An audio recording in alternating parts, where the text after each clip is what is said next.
మనం ఈరోజు వాడుతున్న అల్ట్రాసౌండ్ టెక్నాలజీ మొదటిసారి ఎప్పుడు వాడారో తెలుసా మీకు?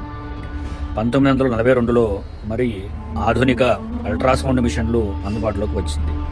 1950వ దశకంలో ఈ టెక్నాలజీ లేని వేల ఏళ్ల క్రితమే తల్లి గర్భంలో పిండం ఏ నెలలో ఎలా పెరుగుతుందో మన గర్భోపనిషత్తులో కళ్ళకు కట్టినట్టు వివరించారు. గర్భోపనిషత్తులో ఈ శ్లోకాన్ని ఒకసారి గమనిస్తే కనుక, మాసే నతు శిరోద్వాభ్యాం బాహుజంఘాద్యంగ విగ్రహ నఖలోమాస్తి చర్మణి లింగఛిద్రోద్భవస్త్రిభి.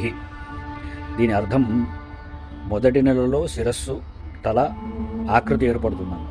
రెండవ నెలలో కాళ్ళు, చేతులు మరియు ఇతర అవయవాలు రూపుదిద్దుకుంటాయి. మూడవ నెలలో గోర్లు, రోమాలు, ఎముకలు, చర్మం మరియు జననేంద్రియాలతో పాటు కళ్ళు, ముక్కు, నోరు వంటి ద్వారాలు ఏర్పడతాయి. నేడు ఆధునిక ఎంబ్రియాలజీ చెబుతున్న విషయాలను మన మహర్షులు ఎప్పుడో వివరించారు. కేవలం శారీరక పెరుగుదలే కాదు, గర్భంలో ఉన్నప్పుడు తల్లి మానసిక స్థితి బిడ్డపై ఎలాంటి ప్రభావం చూపుతుంది, స్పృహ, కాన్షియస్నెస్ ఎప్పుడు వస్తుంది వంటి లోతైన విషయాలను కూడా గర్భోపనిషత్తు చర్చించింది.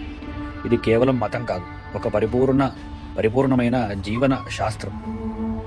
సైన్స్ నేడు కనుగొన్న సత్యాలను మన సనాతన ధర్మం యుగాల క్రితమే చాటి చెప్పింది. మన వారసత్వం పట్ల గర్విద్దాం.